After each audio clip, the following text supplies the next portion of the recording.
There's this myth that what we do in science is test hypothesis. That's an absolute myth. It's incorrect. What we do is ask questions. And the problem with testing hypothesis is then you have a preconceived notion of what the answer should be. That's not a good way to work. A much better way to work is to figure out the mechanism or what reality is by asking questions. And that's what good scientists do. From laboccupier.com, welcome to NGBideas, a podcast about leaders in Canadian life sciences and the stories behind their journey.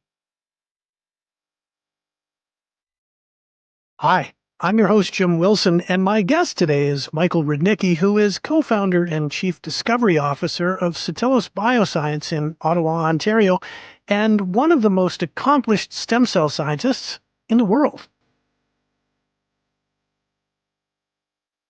Michael has spent his career at the leading edge of regenerative medicine, and his work has been recognized by a number of well-deserved honors, including membership in the Order of Canada and an invitation to become a Fellow of the Royal Society of London, which has a membership list that includes Charles Darwin and Albert Einstein. The company Michael co-founded, Satellos Bioscience, is pursuing research that could fundamentally change the lives of people who have Duchenne muscular dystrophy. This is a genetic disease that causes muscular degeneration, weakness, and premature death.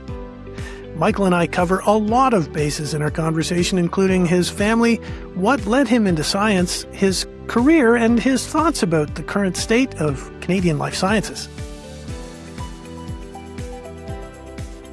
Before we get to today's interview, we'd like to remind our listeners this podcast is part of the NGBI podcasts in support of Next Great Big Ideas, Canada's Life Sciences Summit. For details on this year's event, please go to nextgreatbigideas.com. This episode of NGBideas was recorded in June 2026.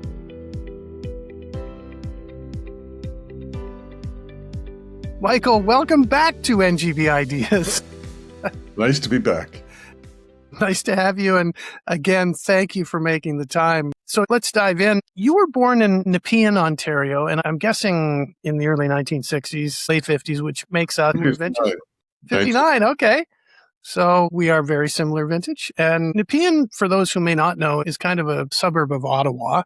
Is it officially part of Ottawa now? Yes. Okay. And before we talk about you, I'd like to talk about where you grew up and your parents. Your mother was a registered nurse, and she also worked with the Children's Aid Society. What was her name? Could you tell us about her? Simone Prou. She's Franco-Manitoban. She grew up in St. Boniface. My father is a North Ender. She trained as an RN at the St. Boniface Hospital. Okay. So, and your father was born in Winnipeg as well? That's right, in the North End. Oh, okay. Do you have any favorite memories of your mom from when you were young? She was a wonderful mother, very caring. There's 5 of us, and my brother and I are the youngest. I'm an identical twin. So my brother's name is Stephen, and we were, I guess, 4 years after the previous 3. And it was apparently a surprise that there were twins. The family doc didn't realize there were twins. So there's a mad scramble to, get a second crib and all the diapers and all that kind of stuff together. And she was a full-time mom, of course. By that point, she was no longer able to work with 5 kids. And also in the 1950s, that's what you did. And so I just remember we had a huge backyard and lots of kids running around the neighborhood. And we had lots of trees on the lot. And we had a lot of fun. Your father was a civil servant, correct? Yes, that's right.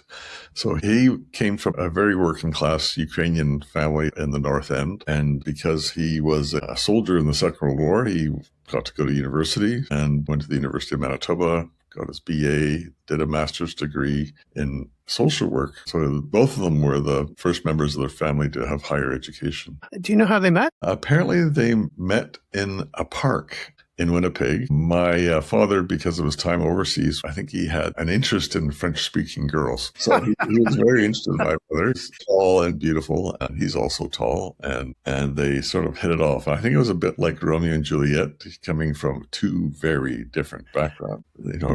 French, very French Canadian. My mother, her first language was French, and my father's first language was Ukrainian. He grew up in a Ukrainian household, and English was their common language. So one was Orthodox Church, and the other one was Catholic. And I think my father had to go to school so they could be married in a chapel in St. Boniface Cathedral, and it's probably a bit of a scandal.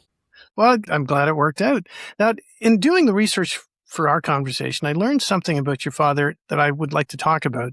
Every year on September 30th, Canadians recognize the National Day for Truth and Reconciliation in memory of the harm and negative generational impact caused by Canada's residential school program. And I want to mention this because your father worked at what at the time was referred to as Indian and Northern Affairs. And that was eventually split into, I think, Crown Indigenous Relations and Northern Affairs Canada and another office called Indigenous Services Canada. And I don't want to go down a rabbit hole here, but for those listeners who may not know, the Canadian government did some really awful things to our Indigenous communities, and we're now becoming aware of them in the residential school system, and it really is a shameful part of our history. But I mention it because your father was one of the first people in the Canadian government who stood up and said, this is wrong. Well, yeah, no, he was a reformer. And when he went to Indian and Northern Affairs in the 1950s and started there, they were in Vancouver at the time and they moved to Ottawa for him to take on that job. The head of the department was called the Colonel. The department had a colonial way of handling everything. You know, First Nations people living in reserves needed permission to leave the reserve, et cetera, et cetera. It was very rigid system. And my father was a reformer and he did a number of things. For example, Inuit in those days, and still to this day, tuberculosis is a huge problem. What they would do is take them, send them down south for years to heal or die. Many of them died in southern hospitals. And then they would send them back north in summer clothes in the middle of winter, and their families would be out in the land and they had nowhere to go. And it was just messed up. And so he changed that system and a number of other things that he did that were under the radar of the department. They didn't know about it. So, for example, Foley Mowat wrote a book called The Forgotten People. I've got a copy of it up on the shelf. That was based on files leaked by my father to him. Really? Yeah, I don't know if that's public knowledge, but anyhow, yeah, oh yeah. When he saw injustice, he couldn't handle it. He had to do something. And for him. The department was full of this kind of thing going on. And same with residential schools. So what happened was everybody was thinking it was the churches who ran the schools that should be sued. And the federal government was encouraging that point of view. And what my father did is that he looked at this problem, did a lot of research into it, and wrote a report. This report was probably commissioned by, he was working as a consultant for a lot of First Nations groups in those days, and so it was probably commissioned by one of these groups. And he wrote a report that pointed out that all of the culpability and fiduciary responsibility was at the feet of the federal government, the Crown. Essentially, this was genocide. It fully met all the criteria of the United Nations definition of genocide. Oh, there's another story I need to tell you. We could go on about this. Please. And so he wrote this report, and when the deputy minister read the report, they went on sick leave for 6 months. Had to bury it. And so, of course, then, everything else happened. He also has these stories about how when he was just starting at Indian and Northern Affairs, to go back to that thought, a delegation from South Africa came to visit this department and learned how Canada ran the reserve system. And they set up their homeland system in South Africa, which was the basis for apartheid, based on what they learned from Canada. Wow. I have never heard that. Absolutely true. And he was, yelling and screaming to anyone who would listen within the department that Canada was violating. They'd signed on to the UN and the articles of genocide and so on. And he was pointing out that everything this department was doing fully met the genocide criteria. So they had to, try to change things, but they did a very poor job of that. And it took decades to implement change. Yeah. And, it still is very patriarchal and colonial. And the services they deliver are well below the Canadian norm for healthcare, education, and so on. Taking that moral stand took a lot of courage. Was there any fallout that affected the family? Well, when he entered the civil service and went through their, Mandarin training system and so on, he was, I think, labeled pretty quickly as a troublemaker. Someone who didn't, go with the flow. And they assigned him to, I think, Sports Canada or something like that. And he flipped out and he, I think, found another way forward. He ended up being parachuted into Central Morgan Housing Corporation to clean up.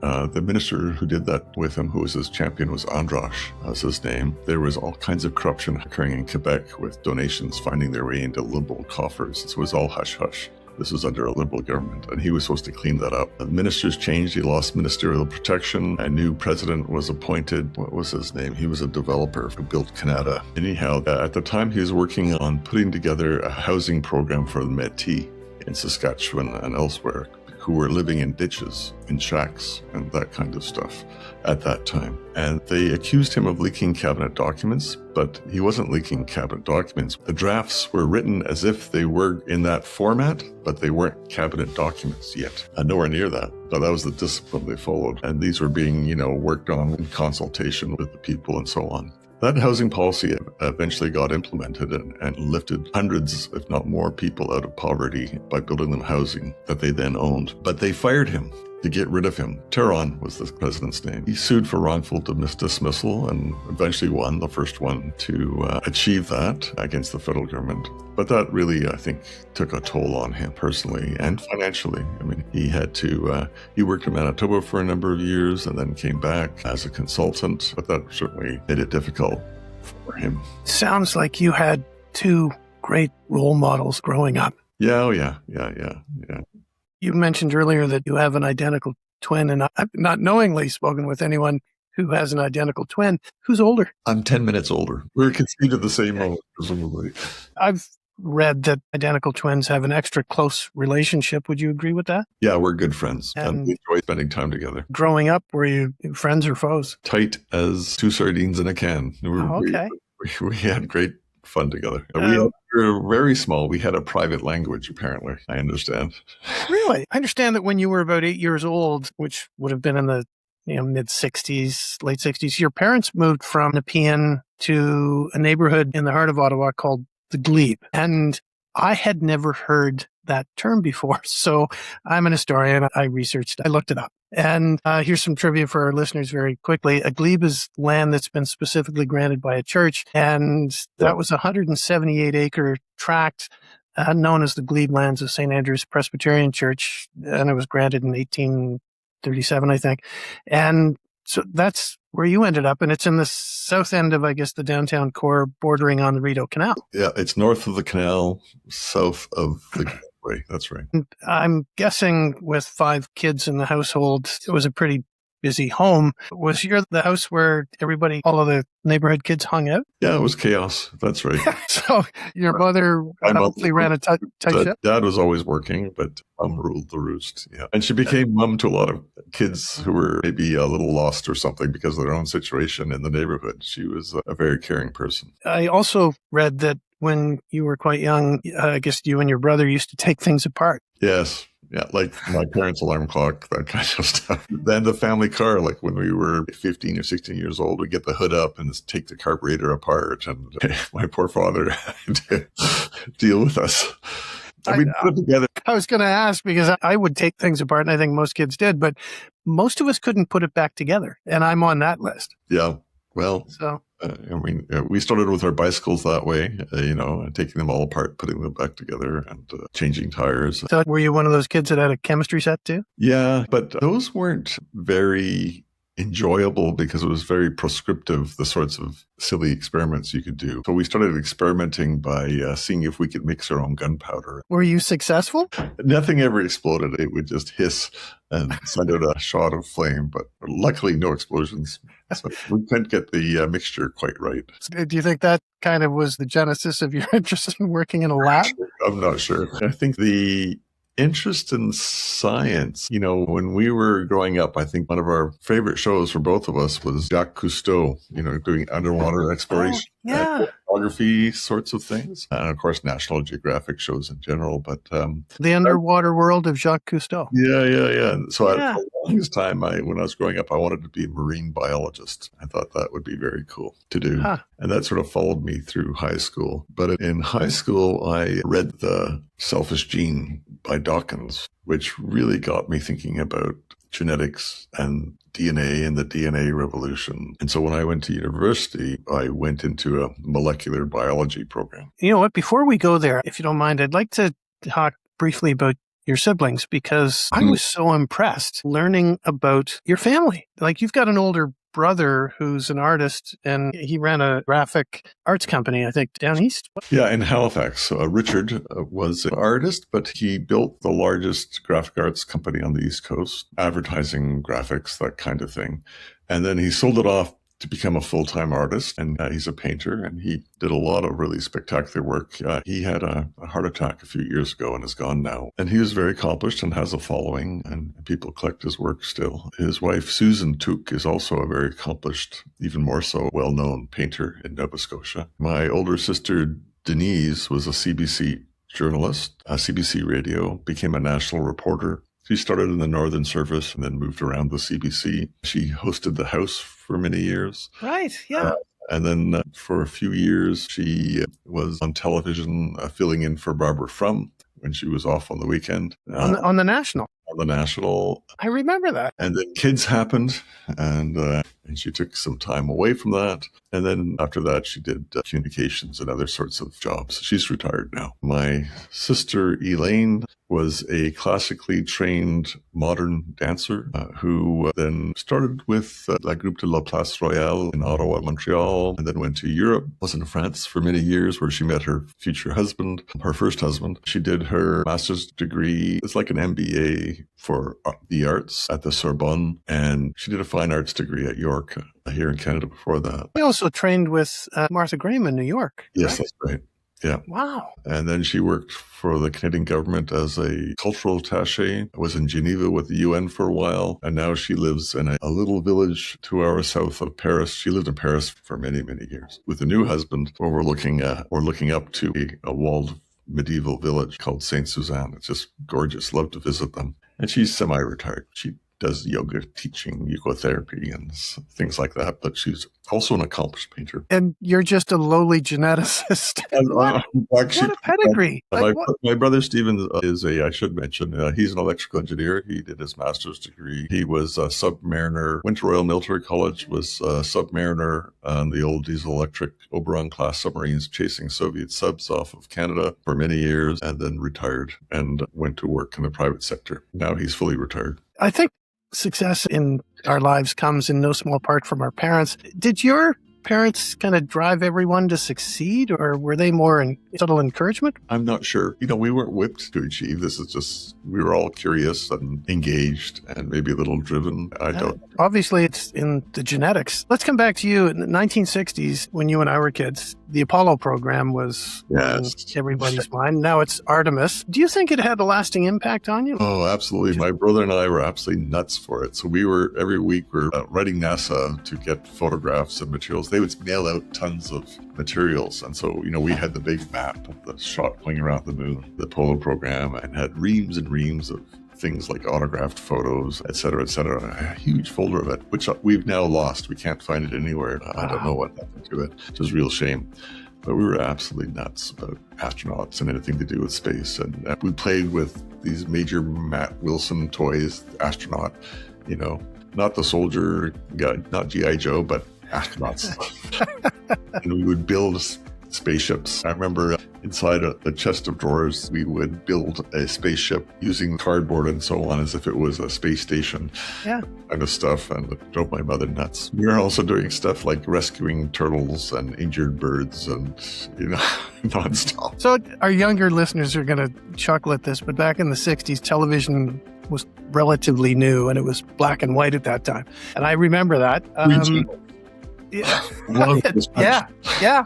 Do you remember when your family got its first color TV? I don't remember it arriving, but it must have been pretty early. It was a big box we had speakers on either side kind of thing. Then a black and white CRT, and channels. And we had that for years and years. Everyone else had color TV, and we still had that. So high school. Where did you go? What school? Glebe High School. We had a wonderful time at Glebe. And we were members of the Glebe Outers Club. So we did a lot of hiking and canoeing and camping sorts of things. And both of us played in the band, of course. Both of us played trumpet. We were also in Sea Cadets at the Corps at Dow's Lake, where we played in the band. I did that for many years. Any team sports? We were anomalous because we had, military haircuts in high school. Can you imagine? Oh, right. Very uncool. Yeah, in the 60s, that would have been extremely uncool. Wow. Did you play any sports, team sports? I played a little bit of basketball, I think, in first year. But, when we were growing up, my father always considered organized sports as the opioid of the masses. So what we did instead was we were right in the glebe on Queen Elizabeth Driveway. So we would, clear a hockey rink in Browns Inlet. And all the kids in the neighborhood, we'd play hockey, all the time, just pick up games. We would organize football games in the park in front of our house with all the kids in the neighborhood going back and forth, or baseball. Oh, So that's great. we just did pickup games, just organized amongst the kids in the neighborhood, did all that stuff. Do you have any favorite classes in high school? Like, was science on your radar at that time? I loved history. I still do. I read a lot of nonfiction. And I do have a particular interest in the Canadians in the First and Second World War. So I've read all of Tom Cook's books, of course, and a book called Stopping the Panzers about the Canadians of D-Day. Fantastic book. You might want to read that. Okay. And I can go on and on about that and other sorts of things. And the other things I like to read are science fiction and so on. Any teachers back in high school take you under their wing? Yeah, my history teacher. He told me not to go into history. He encouraged me to pursue science. Okay. Which was my other interest. But my science teachers, I would say, in high school, my biology teacher wasn't that engaging or exciting or inspiring. I had some really good physics teachers, but I wasn't a natural physicist in terms of my strength in math. I had to work hard at math, of course, rather than being a natural. But high school was different in those days. It's far more competitive nowadays to get into university. To be an honors student, or what do they call that? The honors roll. The newspaper used to publish the names of people who had over 80%, and there was like 100 names from the entire city. Summer jobs, I was doing the cadet thing every summer. Okay. Off to camp, either on courses. My brother and I spent a summer in 1976. We spent the summer on CS Nipigon, a destroyer escort, which went from Halifax all the way to Kingston to be the security ship for the Sailing Olympics, something like that. That is cool. We did a lot of painting on that ship. And then other sorts of courses and stuff like that. And they had employment as well.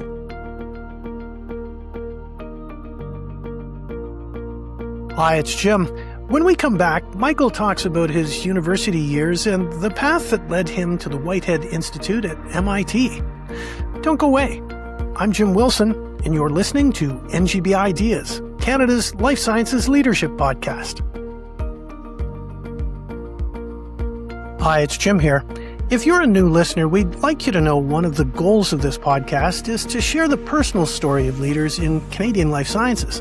We try to provide some insight on who the people are behind the LinkedIn profiles and corporate bios and hear about the lessons they've learned on their journey.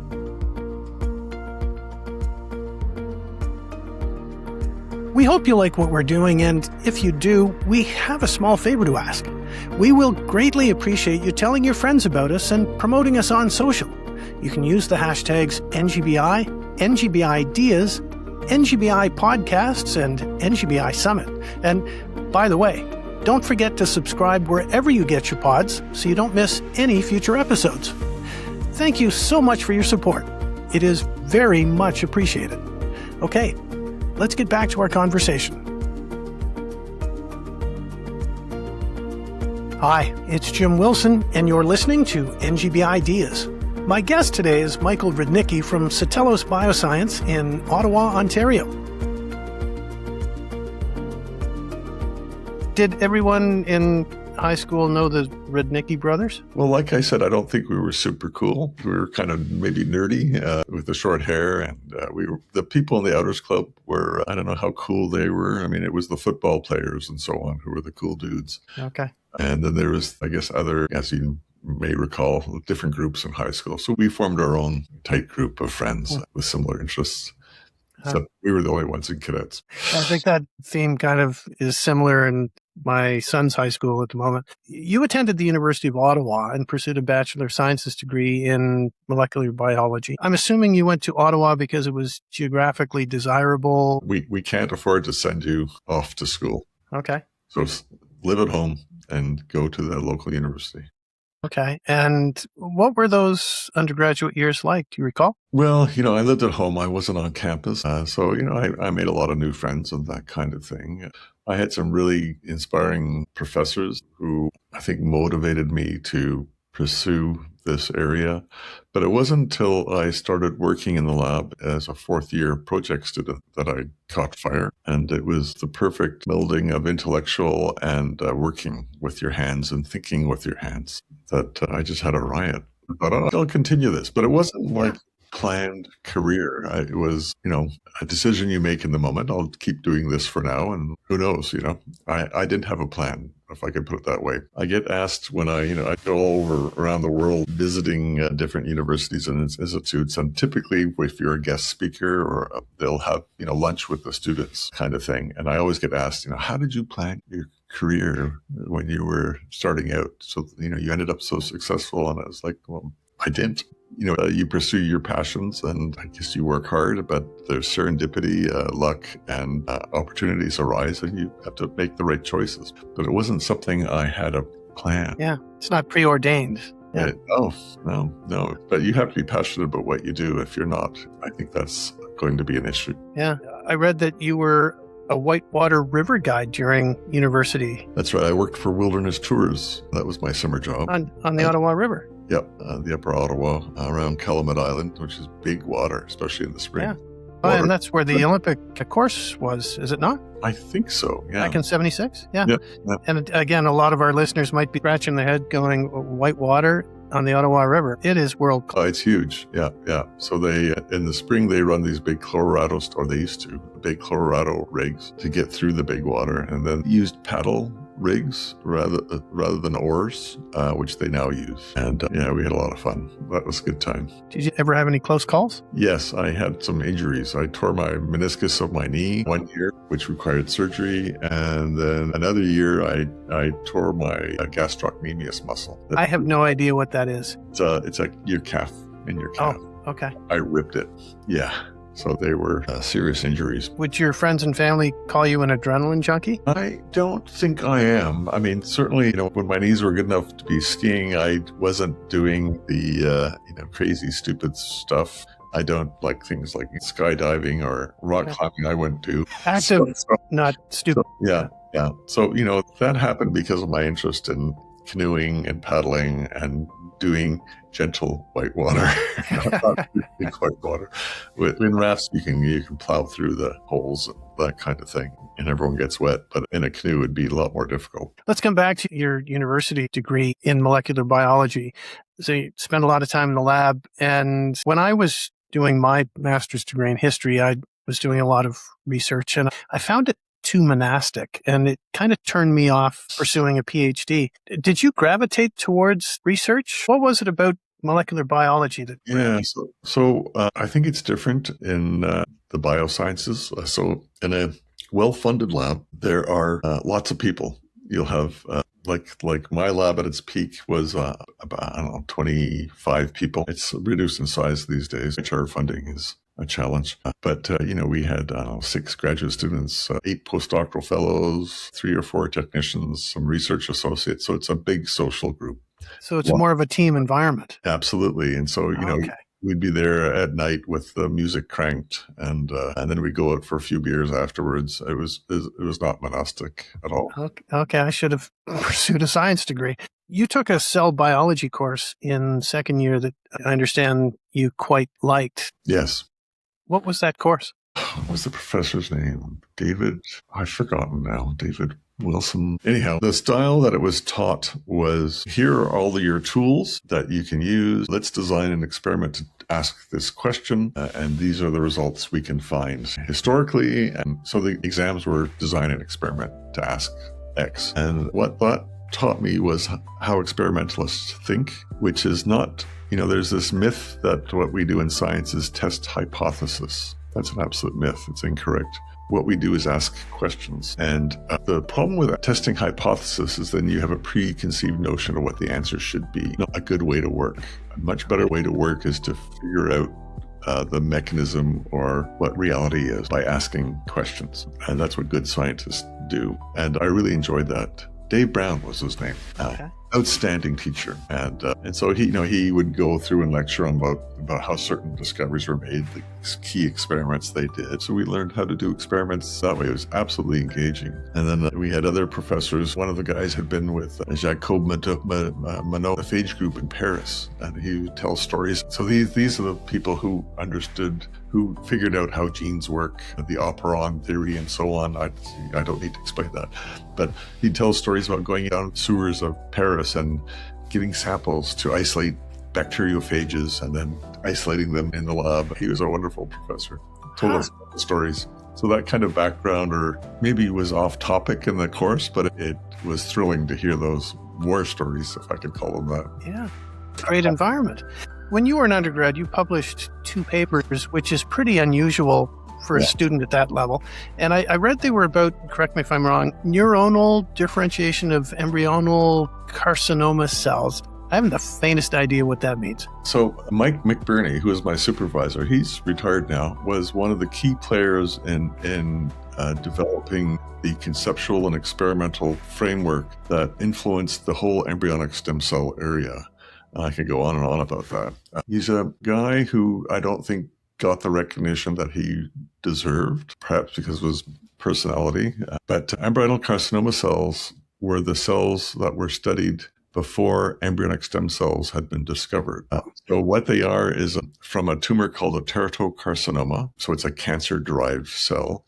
But what these are essentially ectopic pregnancies that turn into a tumor. So the stem cell of the tumor, called an embryonal carcinoma cell, is in fact an embryonic stem cell gone bad. And so these cells can differentiate into all kinds of different cells. And he worked out ways to isolate these and how to direct them down different paths to make neurons versus cardiac cells versus smooth muscle versus skeletal muscle and so on. He was the first to do that. And all of these approaches then were refined and used and then refined further for embryonic stem cells. Things like hanging drops and retinoic acid and et cetera, et cetera. And so what my project was inducing differentiation in the cardiomyocytes and understanding how a particular gene called cardiac actin was regulated. What were the regulatory regions that were important for it to be controlled appropriately through differentiation, which was, I think, quite novel at that time. I'm listening to you and watching your face, and you light up talking about this. And what a fabulous environment to be learning in. So you finished your undergraduate. Was it a natural extension to say, okay, yeah, I'm absolutely doing my master's? Was there any doubt that you might pursue that? I don't recall agonizing about it or thinking. I enjoyed working in the lab, and I thought, let's try this.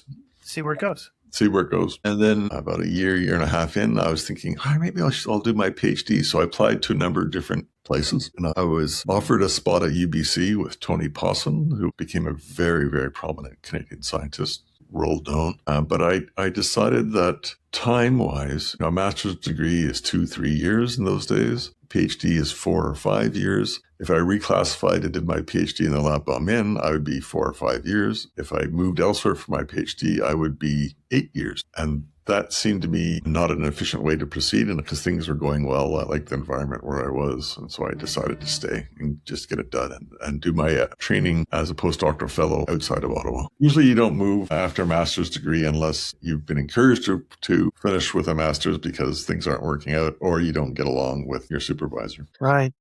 So this is what, 1982 to 88 plus or minus? My PhD was in 88. Okay. So and I think my undergraduate degree must have been, 4 or 5 years before that. Okay. So 82. So you finished your PhD in 88 and you went to Boston to pursue a postdoc at the Whitehead Institute at MIT. Yes. Walk me through that pivot. How did that happen? So I was looking at labs all over the place in the UK, in France, and elsewhere. And I was really intent in going to the UK. I was thinking of London. I did look in Paris, but I decided that wasn't going to happen. I visited these places, gave seminars, I was offered places, but my supervisor in Ottawa said, why not Rudy Yanish? I went, oh, that's a good idea. So I applied and he invited me down to visit. And in those days, they didn't pay your travel. You had to do it on your own. So I said, I'll be in Boston visiting the city. Can I come by? That kind of thing.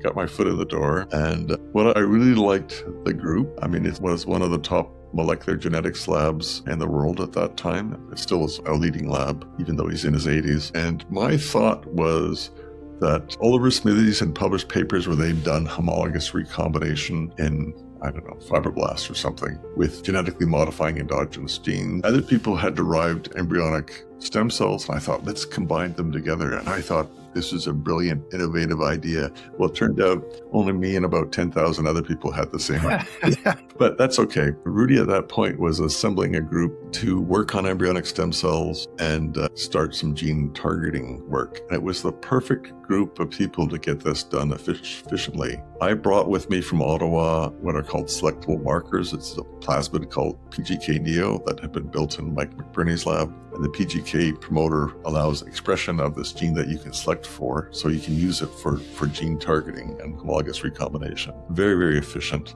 That was one of the barriers to getting this to work in embryonic stem cells, it turned out, and having that in hand made it incredibly efficient. The other key piece was we had built our own DNA library from the cells that we were targeting. So everything was homologous. It turned out that people were using any old DNA library, and mice are quite genetically diverse. And if you have a single point mutation, it destroys the homology and the efficiency goes into the basement. And I was a tissue culturist, and other people had learned in the lab different aspects of what needed to be done. And it was a perfect grouping of expertise to do this very, very efficiently. And this was the knockout mice, right? The knockout mice. So we built a whole series of mice amongst us in different projects that really led the charge in the building of knockout mice, which are mice lacking specific genes, allowing us to ask interesting questions about gene function, to model human disease, and so on. And so it was really revolutionary at that time and very exciting being able to build custom mutations in mice. And I built mutations in 2 transcription factors called MyoD and MIF5, which are involved with skeletal muscle development with help from the group and others. And then we bred them together and showed that the sum of the 2 mutations was far more serious than either alone, which was the first example of functional redundancy. And that resulted in 3 very high-profile papers. Now, again, I understand that when you were giving, I guess it was your first seminar in front of faculty at the Whitehead Institute in Boston, I guess you found yourself standing in front of a crowd of people that included 4 Nobel laureates and many of the best scientists in the world. Well, do you remember what that moment felt like? Also, I should point out that the Whitehead Institute, I think this is still true, attracts amongst the best and the brightest from around the world. So the postdoctoral fellows, as well as the MIT graduate students, are all spectacular. So as an opportunity to walk away after 4 years with an international network of colleagues and friends is spectacular. It's a wonderful work environment. And the resources you have are essentially unlimited. You can do anything you want if you're in the right group. And Rudy was like that. He let you run loose. I mean, it's like herding cats. I mean, he might have an idea of what he wanted to do, but stuff would take off in all kinds of interesting new directions. So when I trained with Michael McBurney in those days, he came from the Ontario Cancer Institute, where they had a very adversarial way of treating students and trainees when they're doing presentations. It was like boot camp. And maybe he wasn't as bad as the people at the OCI, where they would often reduce students to tears or people would quit because they thought they were not up to standard. It was just adversarial, like boot camp. And what blew me away, and I remember being pleasantly shocked by this, is here you have these people, Nobel laureates and others who are the leaders in their fields, asking thoughtful questions and making constructive suggestions. And it was about supporting you and seeing you succeed rather than humiliating you and belittling you kind of thing. And it was a much better way of doing business, I thought. I'm thinking you were standing in front of that room thinking, I'm nervous, but I found my tribe. Yeah. I belong here. And these people were scary smart. Like David Baltimore would ask you, well, a year ago when you presented, you said such and such, but now you're saying something a little different. So why is that? You remember what I said a year ago? I didn't think you were listening. Wow. It sounds like your time in Boston was a pivotal moment in your life and your career. Well, also, I was married. So my wife and I met. She was a nursing student at the University of Ottawa. We met at a bus stop outside of Roger Guédon. And the month before we moved to Boston, we got married in Montreal with her family, my family, of course. And so we started our married life. We had a little tiny apartment and a brownstone in Back Bay, which was sort of the student ghetto in those days. The rent was $750 a month for, it was about 500 square feet. And the old brownstone, I don't know, the ceilings seemed to be about 16 feet high with big marble fireplace, but wooden floor, but tiny. Right? It was all carved up. Sure. Old brown. What is her name? Wendy Peterson. Who saw who first? Oh, I think I pursued. I think I'm going to change buses kind of thing. Well, I think I'd said hello in stairwells a few times before that, but that was when I asked her out on the bus. You finished your postdoc in January 1992, and in the early 1990s, it wasn't a great time to be looking for a university faculty job. What was it like for you? Like, did your parents think you were going to be flipping burgers for the rest of your life? I don't recall them ever expressing concern about my future. And certainly I did, apply to multiple places, not a huge number.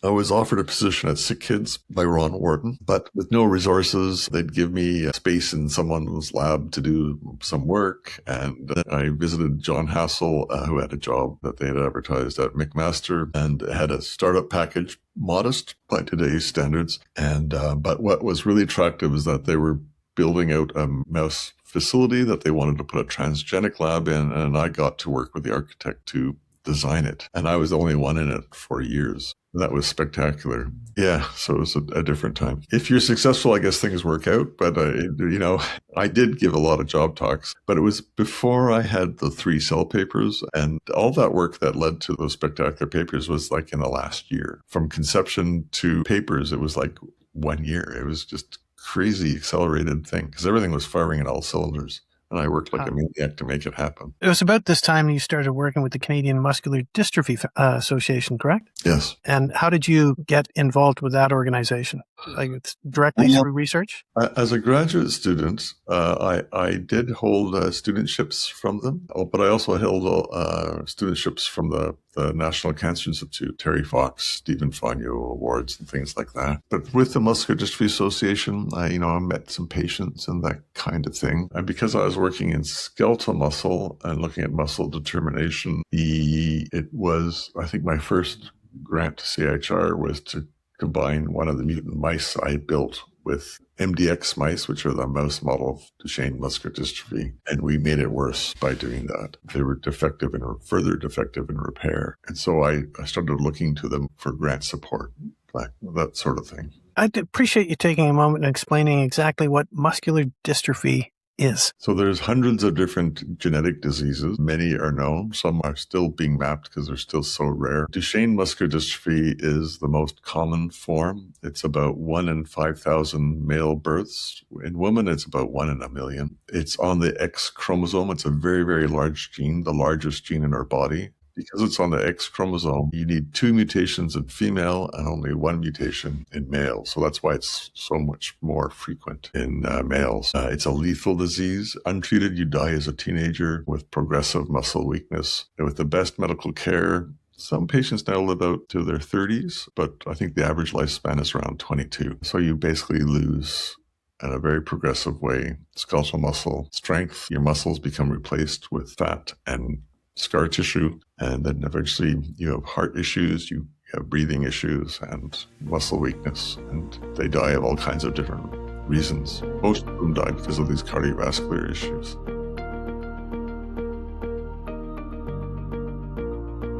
Hey, it's Jim. Don't go away. When we come back, Michael and I talk about his time at McMaster University in Hamilton, the research he did on knockout mice that led to 3 landmark papers, and how his career in Ottawa began. Stay tuned.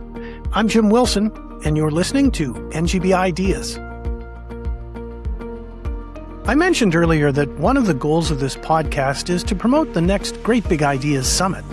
NGBI is an independently organized fundraising initiative in support of McMaster Children's Hospital in Hamilton, Ontario, and I'd like to take a moment to talk about the organization. Mac Kids is one of the top critical care pediatric hospitals in Canada, and the team there serve patients and families in need over a huge geographic area that encompasses Niagara Falls, Brantford, Hamilton, Burlington, Guelph, Kitchener-Waterloo, and north to Grey County. McMaster Children's Hospital serves a population of over 2 million people, and it provides world-class care. So, if you have an interest in supporting a very worthy cause, we hope you will consider supporting Mac Kids.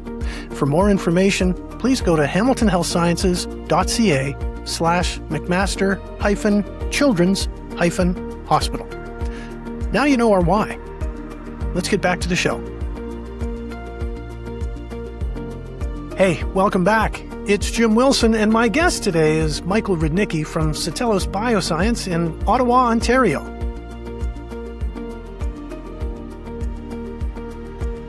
So while you were at McMaster in Hamilton, which I think you were there for about 8.5 years, that increasingly became your focus. And then you left Mac, and I guess you were looking around that time for jobs in the U.S., and you came very close to going to the University of Pennsylvania. But you didn't end up there. Yes. It was a great group there. It's an Ivy League school. And my wife and I were visiting. This was like, the final visit to make the decision. And a postdoctoral fellow was stabbed to death in front of the building going to his car at 9 o'clock at night. My wife's going, hey, we're done. Here, because Philadelphia in those days had a violent downtown core, right? And so I was a violent mugging. Of course, luckily all lived in these spectacular suburbs. So that veto took place, and that was okay because I wasn't so sure about the move for other reasons. One of the difficulties that I was running into is that I had maybe 10 graduate students in my lab at that point. And for them to move to UPenn, they'd have to apply, they'd have to write the graduate, it's called the GMAT, these exams. And the school expected most of them not to be able to get in. They wouldn't meet their standard. So that was one difficulty because I had a big active lab at that point. And the other thing, I looked around and they had a graduate faculty of like 200 professors, something like that. And they had a very small number of students being admitted every year, maybe 10, 12, something like that, maybe less. And I looked around and all the labs were small. And so you'd have to grow your lab with postdoctoral fellows, but that's challenging when you're young and starting out. People want to go to the big established names, not necessarily the new people. Still, within my first 5 years at that point. And so that made me think, maybe I should just keep my head down and get stuff out the door where I'm at. With the Trump presidency, I'm really glad I stayed engaged.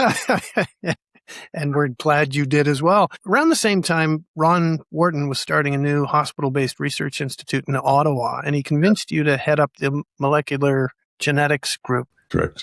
Who is Ron? Ron Wharton was head of the genetics group at the Hospital for Sick Children. He made key discoveries that identified the location of the dystrophin gene, the disease gene in Duchenne muscular dystrophy, and his insights led to the cloning of the gene, together with Luke Kunkel and others. So a very prominent genetics investigator. So he moved to Ottawa to establish this new research institute at the Ottawa Hospital and the Civic Hospital. In those days, who had just amalgamated, there was these different research groups, but they weren't unified. And I think the listeners should understand that 60% of biomedical research in Ontario is done at these hospital-based institutes like Sick Kids, University Health Network, and now the Ottawa Hospital and others. There's another institute in London and so on. And there's structural reasons why this occurs. I don't need to get into that, but it's a big basic research enterprise together with clinical research that goes on in these hospital-based institutes. And it was attractive to me once the offer got to be decent. I mean, Ron chased me for many years, and the offer was never sweet enough for me to make that jump. So he offered a decent startup package, nice lab space, and a leadership position. And I was around 40 years of age, I guess, at that point, 2000. 2000, yeah. And so it became a spectacular opportunity. And we were talking about maybe hiring 10 people in this molecular genetics group. And that molecular genetics group then evolved into what we call the regenerative medicine program. which I led for 21 years. And I've hired many, many new faculty who are there now. Some have moved to other institutions, and they've, for the most part, been incredibly successful. I'm quite proud of that. But it was a great opportunity. And from a researcher's point of view, what's happened at universities is that the professors are doing more and more teaching and more administration, and they have less and less time for research. And if you're at a hospital institute, almost all your time can be devoted to research. So that was quite attractive. So I don't do a whole lot of teaching. I enjoy teaching, but it's not like my major role in life. And the other thing that I discovered is that in an institute, it's a benign dictatorship, kind of. Whereas what I discovered at being at a university is that if you try to build something, people will run interference just because they can. They want, the nail that sticks out gets hammered down. There was kind of this petty kind of thing going on. And in those days, grant success was not equated with success. I had a vice dean of research tell me, I said, I'm joking, but you're costing us a lot of money, because I was so successful and I had so many mice in the mouse house that was costing them money to subsidize the mouse house kind of thing. Whereas nowadays, because of Canada Research Chairs and Canadian Foundation for Innovation that reward grant success, there's a positive feedback loop that encourages institutions to pursue growth and success in the granting enterprise. But that was really a shock for me to hear that from one of the leaders in the Faculty of Medicine at McMaster. And then I also had other people, like the chair of the department I was in, telling me, McMaster's a good place to start your career. They weren't interested in making a counteroffer. And okay, it's time to go. And certainly, we lived in Dundas. We had really good friends on our street and on the faculty. And it was a hard decision to leave. But on the other hand, coming to Ottawa, we're closer to family. We're closer to the family cottage. And Ottawa was a great city to bring up your kids. And it was scientifically an opportunity to re-equip the lab and also build a research group of a higher faculty and evolve the institute in a way that I think has really resulted in international recognition. Well, you got in at the ground floor, and I'm guessing you played an integral role in putting together the business plan. And yeah, it was a new institute, right? So everything had to be figured out. Policies for hiring and firing and promotion and all that kind of stuff. So that was a lot of fun to have input into all that. And Ron was a spectacular leader. He was very thoughtful, participative, but then if there's hard decisions to be made, he made them. And I very much enjoyed his tenure. So you got a lot done in a very short time. And I think it was around this time, and you touched on it, you helped establish a series of core facilities that ran at arm's length on a fee-for-service basis. This was apparently a radical idea. So previous to me doing that, how core facilities work, which is typically in a big, expensive instrument doing a key thing like DNA sequencing, let's say. Previously to that time, these pieces of equipment were in people's lab and you had to collaborate with them to get that done and maybe also pay for the work. And so I established the very first core facilities in the Ottawa area. The university didn't have them. The institute didn't have these sorts of things. And the principle was fee for service, have a manager, often a PhD, running the facility, first come, first serve, professionally run. And it was a radical idea. And we built out on a big way from that. And we have maybe 10 different core facilities across the institute now. And without those facilities, we would not have, as a research community, access to cutting edge technologies that are required for us to be internationally competitive. Mm-hmm. And I think really raised the bar on the type of, not raised the bar, but allowed us over the bar to compete and use cutting edge technologies. And a lot of that has been supported by the Canadian Foundation for Innovation, which is a real key program. It's been hard to get our allocation from the university, but recently we've been successful. Yeah. And I think around this time, one of the obstacles, I think, to attracting people was salaries. Like an assistant professor in the early 2000s was making, what, $50,000, $60,000 a year? Yeah. So when I started at McMaster, I think I started at $39,000 a year in 1992. Now, salaries were lower then, but pretty depressed across the board. Now an assistant is over 100,000 typically. Yeah. So you're in Ottawa, you're back with family, spending time at the cottage, and on the ground level helping put this research institute together. It sounds like it's a very, very busy time. I'm wondering, was it what you expected? I think so. I think so. I mean, there's a lot of fun stuff going on. So, for example, Ron Wharton wanted to build a stem cell research center. So we raised the money, mostly him. And also there's a CFI grant to equip the floor. We built a new floor on top of what was called the Eye Institute in those days. And with a big donation, it became the Sprott Center for Stem Cell Research, and then hired a few faculty to fill in the labs. That was one thing. And so I was helping him do that, but he led the charge. And the other thing he did, and I also helped with, was establish the Stem Cell Network of Canada, which is still going to this day. This was he was the first scientific director, and because of time and bandwidth issues, he stepped away in 2004. It was founded in 2001, I think, 2000. And I became the scientific director / CEO of the Stem Cell Network for many years. I'm still scientific director, and this basically transformed stem cell research in Canada.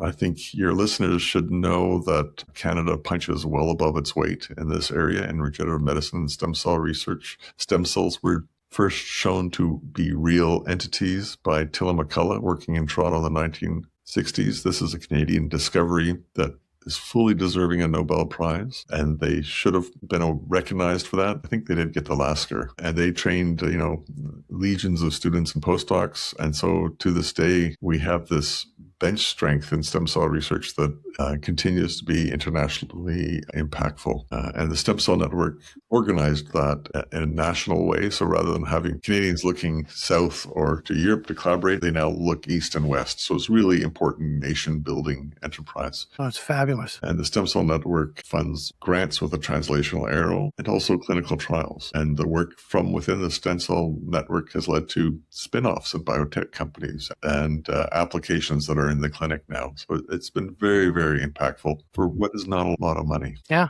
Well, and you were there working with a gentleman by the name of Drew Lyle for, Yes. I guess, about 14 years.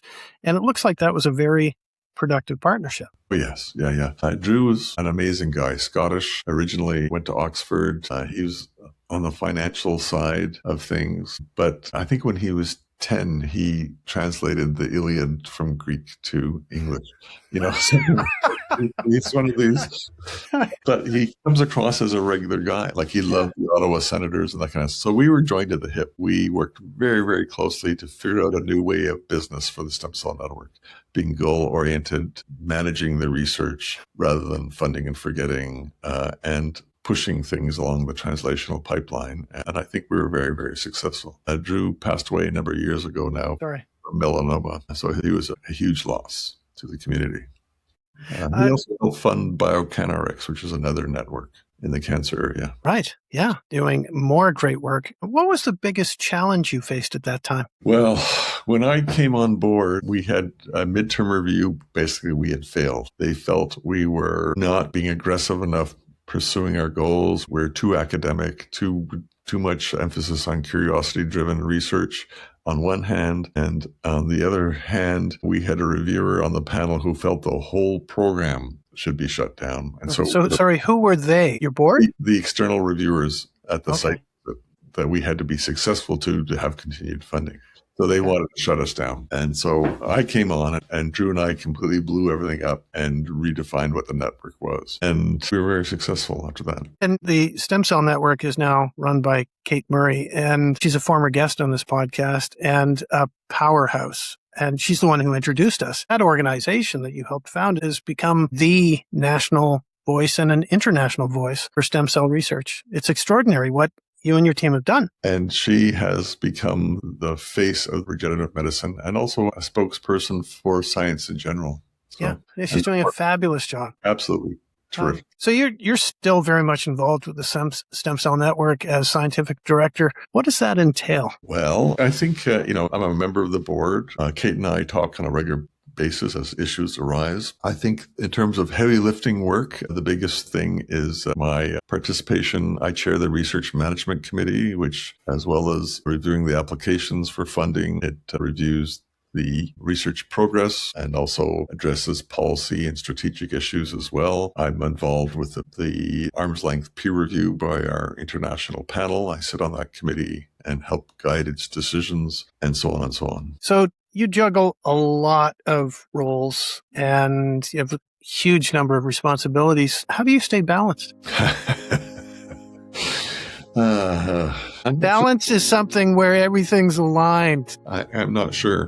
I don't travel as much as I used to. I used to be on the road all the time. I would never say no to an invitation when I was building my career. And my wife tells me that that was difficult when the kids were little. And in a way, I probably didn't recognize it at the time. I sort of thought it was so essential I had to do that. There's more time now. All the kids are launched and off out of the house. So there's more spare time. I've also stepped away in the last year from my role as a director of the regenerative medicine program at the OHRI. After 21 years, I was encouraging them there should be term employment. So I was the first one they replaced. Serves me right. And we have an outstanding new director, new ideas, and so on. So it's been a very, very positive thing. But that allows me more time to be in the lab and do these other things. You mentioned your kids. Can we talk about them for a second? Sure. I have 3 kids. The eldest is my daughter. She's an occupational therapist. She's also a mom. She has a 2-year-old and a 10-month-old. And Congratulations. 2 little girls. A lot of fun. They're lovely, lovely kids. My middle guy has a degree in journalism, which have been challenging for him to find a role as a journalist. That hasn't happened. So he's been trying on different things. He's doing free communications, freelancing, and most recently has started to train as a surveyor. He's got a great job doing that, flying drones and that kind of stuff. And my youngest son, and that was a master's in journalism, has a master's degree in engineering, sustainable renewable energy. And he started with a big firm, and he is, I think, helping design the new terminal, doing the modeling for the new airport terminal in Montreal, and how their solar panels and other bits will work together. So he's having fun doing that. So they're all launched. Great. You've got a friend by the name of Frank Gleason I'd like to bring into the conversation, who's another powerhouse. Who is he and how did you meet? So when I came onto the Stem Cell Network in 2004 and then stepping up as scientific director CEO in 2005, he was on the board of directors, and we got to know each other then. He then became chair of the Stem Cell Network board, and we worked very closely together to introduce, to head-on meet a number of issues that we were dealing with, as well as develop new funding streams. And we, at that time, shared the vision that if we learn enough about what makes stem cells tick, we should be able to develop drugs to modulate their function to stimulate intrinsic repair. So use drugs to enhance the regenerative process and repair tissues damaged by trauma or disease. Regenerative medicine is typically thought of as putting in cells or biomaterials to repair tissue. And what we wanted to do was use the body's own stem cells to regenerate those tissues. And so we developed some funding programs in the Stem Cell Network to do just that, and we had some success with that. But we shared this vision. And well, you also became business partners, and I think the first company you founded was it Vario Therapeutics? That's right. And what was the focus of that company? So we had a colleague of mine, Lynn McGinney, and myself had been identified a number of proteins that appeared to stimulate positive outcomes when introduced. So these are called biologics. If you're injecting a protein, either infusing it in the blood or injecting it into the damaged muscle and so on. And this is the step before we can drug those pathways. We have to understand what those pathways do, but we know that these proteins, when injected, produce particular outcomes. So Vario was putting these things together. We raised a very small amount of money, I think a couple $100,000, walking around money, to socialize the idea and see if we can move it forward. And we were then purchased by Fate Therapeutics, a San Diego company. Okay. They're in La Jolla, actually, and they still are. And I became a founder of Fate Therapeutics, and all of us were employed as consultants. It was a cashless transaction. We got stock options and stocks and stuff like that. But they did hire us as consultants. And so we did that, I don't know, for 5 years or so. And that company went through this focusing exercise. Eventually, my program became their lead program of their company. But then they decided to become a cancer company, and they moved away from regenerative medicine. So they dropped all of it and moved on. But it was a good ride while it lasted. Well, and you got the technology back, did you not? Yes, that's right. Invited me in as a founder. Okay. Yeah. And is that company still? It's not, yeah, but I don't have any relationship with them or any equity with them. They've become a cancer company.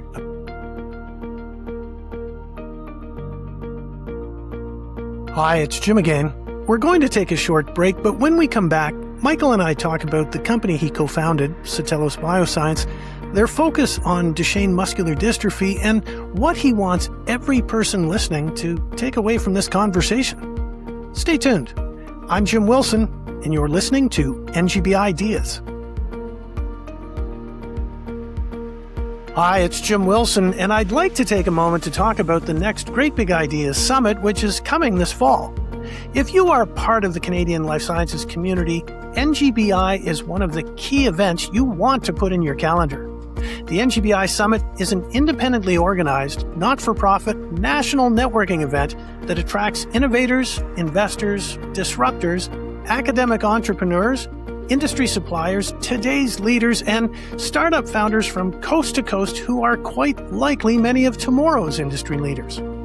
The summit is an event that generates the kind of conversations that happen only when the right people are in the room. So if you are a member of the Canadian life sciences community, and frankly, even if you're not but you'd like to be, this event is for you, and we invite you to join us. For details on sponsorship and to purchase tickets, please go to nextgreatbigideas.com. Thanks so much. We look forward to having you join us. Let's get back to the show.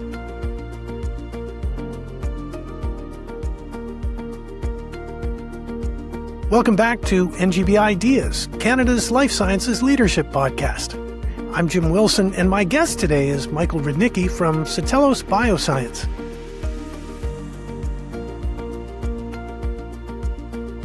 So you've helped create a number of programs within the stem cell network that support and fund research, and you've had some very notable successes. Could you share some of them with us? Oh boy, there's numerous ones. So I think some of my favorites are Guy Savageau's program, which started as just an idea grant kind of thing that grew into a large national grant and now has led to formation of a couple of different companies that are, the first one, its product has now been accepted in Europe, and there's clinical trials ongoing. So what they identified is a small drug that stimulates growth of hematopoietic stem cells in bioreactors. So what this allows them to do is take cord blood stem cells, and expand them so that they can then be transplanted into an adult.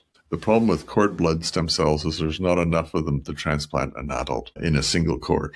And if you have a match, that can be a challenge to get enough to transplant into a person. And then they also found that this approach has added benefits for certain cancer treatments and so on. So it's been a very exciting program and incredibly successful. Excelthera is the company that's held up as one of the big success stories. I think another area has been type 1 diabetes that is particularly interesting. That work started out, as you know, in Canada, the Edmonton Protocol really set the stage for how you can do cell transplants to cure type 1 diabetes. And a number of our investigators had developed methods for deriving pancreatic stem cells from embryonic stem cells and then use those cells to perhaps package or transplant into patients. And they've gone through a number of different clinical trials and attempts to move forward. That technology has been licensed to US-based companies, and it looks like they're very close to being successful, and that's coming down the pike. So that's been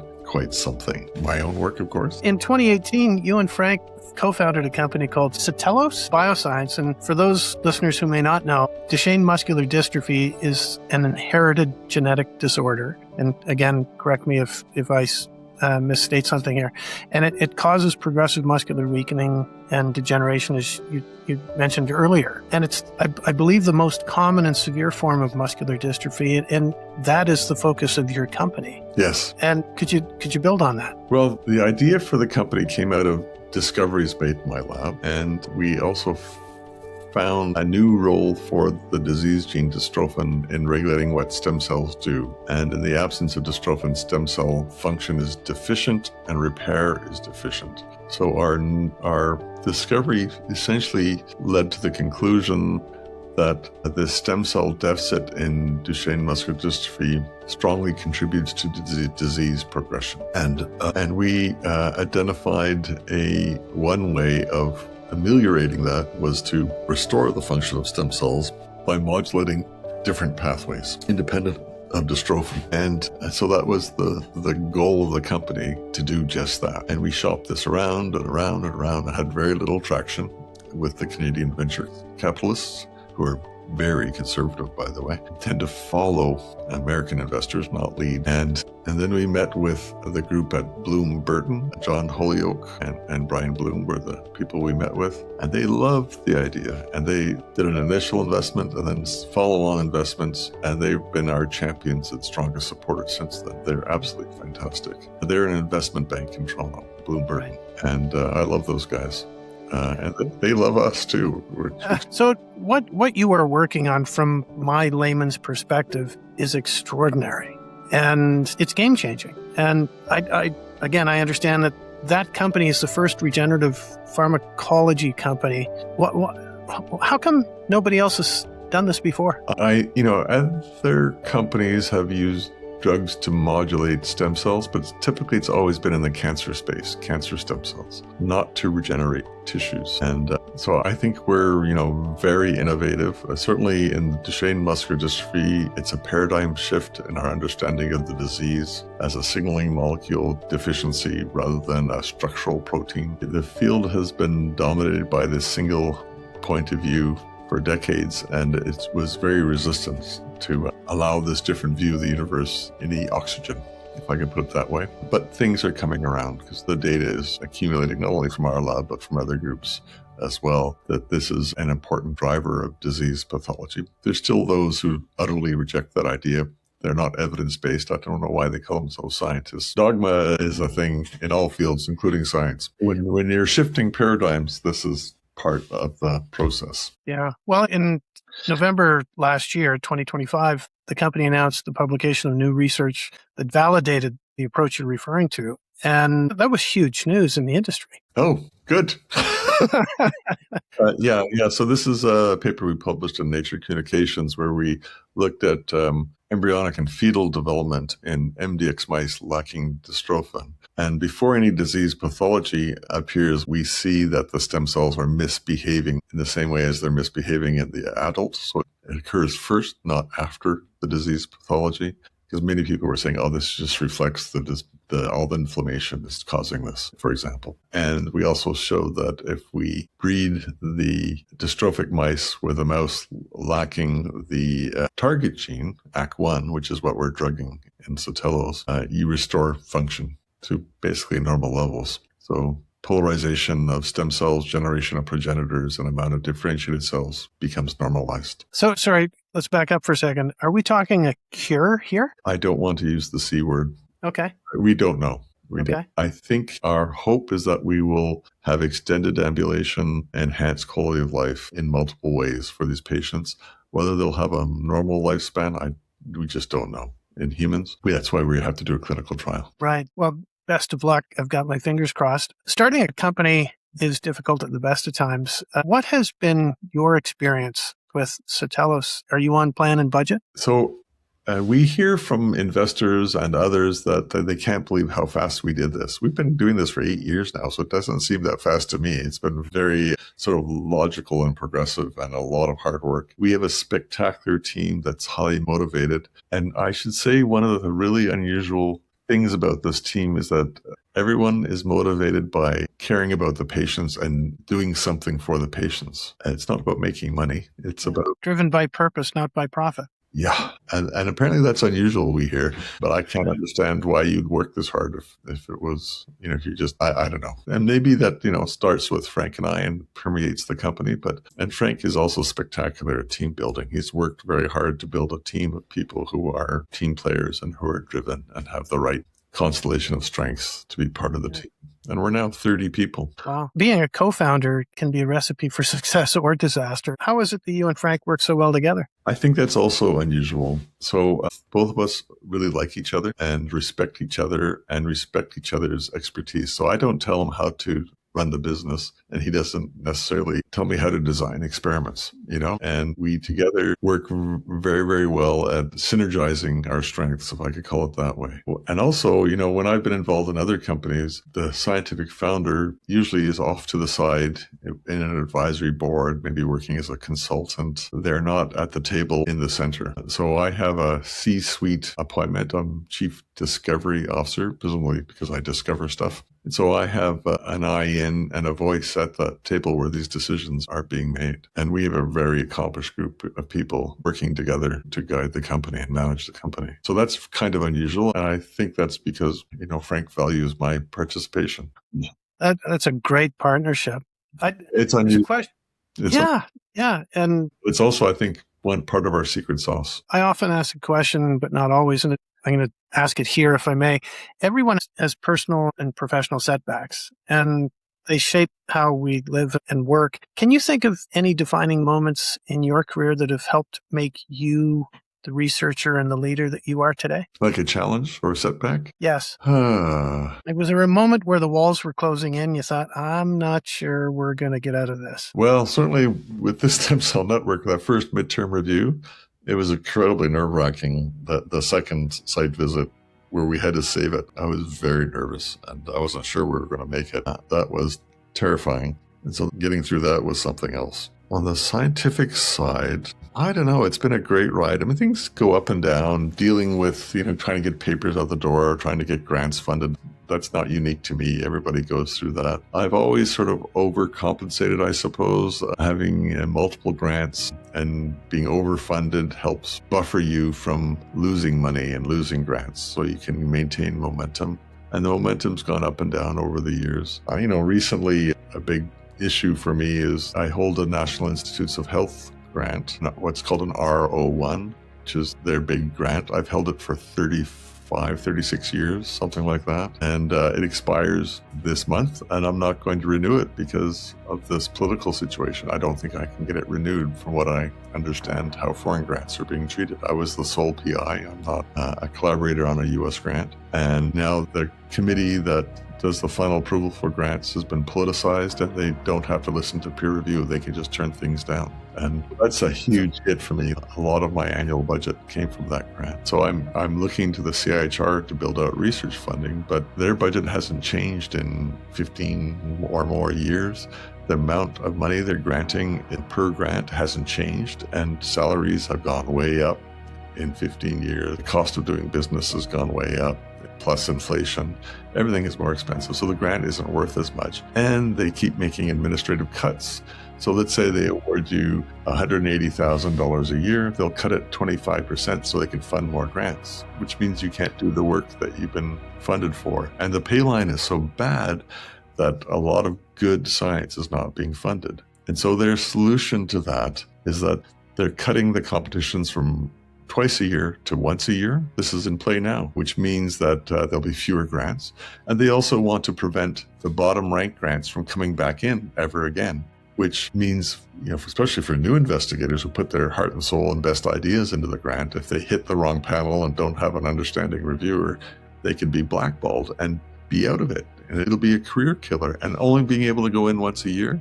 So I don't know what's wrong with CIHR. They've become overly bureaucratized. They're full of bureaucrats in the civil service who know nothing about science. And I can go on and on. Kate probably wouldn't want me to, though. I empathize with the situation that you're in, and it's unfortunately not unique in the conversations I've had with guests, and I hope it's resolved to your satisfaction and the satisfaction of everyone else I've spoken to. Well, we're used to competing, and we all work very hard for what we do, but when Canada's funding for discovery research is at the bottom of the G7, it's a national embarrassment. Yeah. And I am firmly of the opinion that we're not hewers of wood.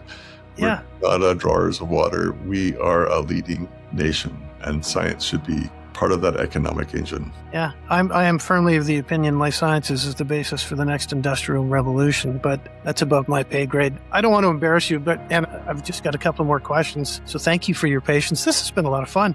You're a member of the Order of Canada, a fellow of the Royal Society of Canada, a fellow of the Royal Society London and an international research scholar of the Howard Hughes Medical Institute. First, congratulations on all of this very well-deserved recognition. Like, these are huge, huge awards. Was there any one award that was kind of a bigger surprise than any other? Well, the Order of Canada was really very special, being recognized by Canada for my achievements. And that was also a lot of fun, going to the Government House and meeting the Governor General and other awardees. So that was very special. But I think becoming a Fellow of the Royal Society of London, because it's recognition by my scientific peers, that was really very special. Could you tell us who else is a member of that very exclusive club? So this is the first scientific society that was created. I think it's like 1649, something like that. I can't remember the exact date. And they published the first scientific journal.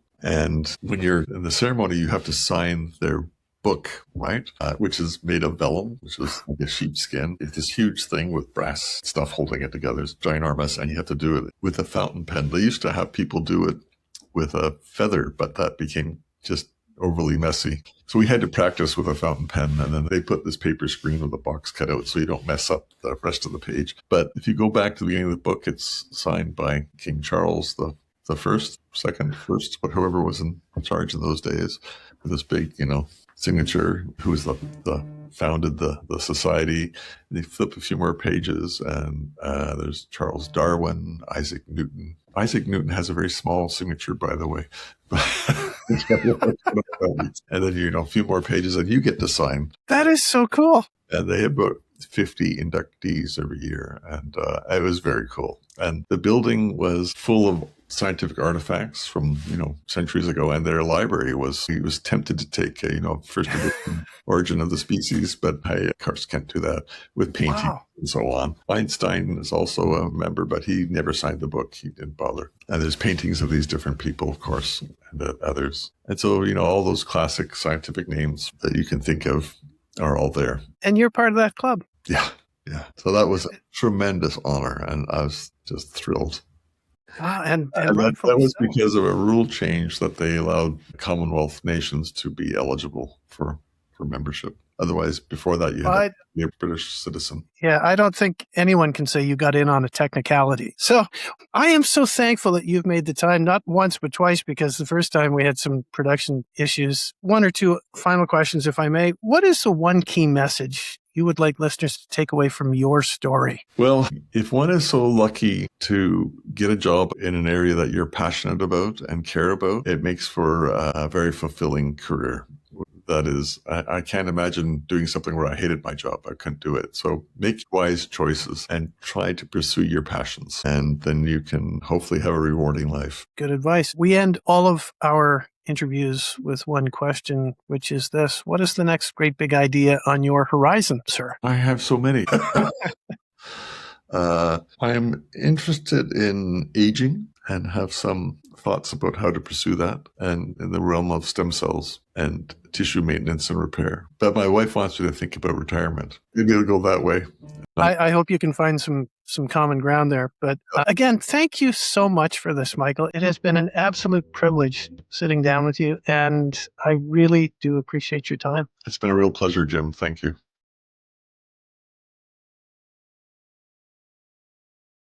That was Michael Rudnicki of Satellos Bioscience in Ottawa, Ontario. To learn more about the research Michael and his team are doing, please go to satellos.com. That's SATELLOS. You can also follow Michael on social at Michael-Rudnicki. That's RUDNICKI. For information about this podcast and our other shows, please visit nextgreatbigideas.com. You can also follow us on social at NGBI Podcasts. To learn about what I do when I'm not hosting podcasts, please visit jim-wilson.ca. And you can learn about my team and what we do at laboccupier.com. You can also follow me on social at laboccupier. This episode of NGB Ideas was researched by Xenia Pinto and edited by No Limit Marketing. If you'd like to get in touch, please send us an email. My address is jwilson@Leonard, that's LENNARD.com, and we look forward to hearing from you. I'm Jim Wilson. and you've been listening to NGBideas, Canada's Life Sciences Leadership Podcast. Thanks so much for joining us.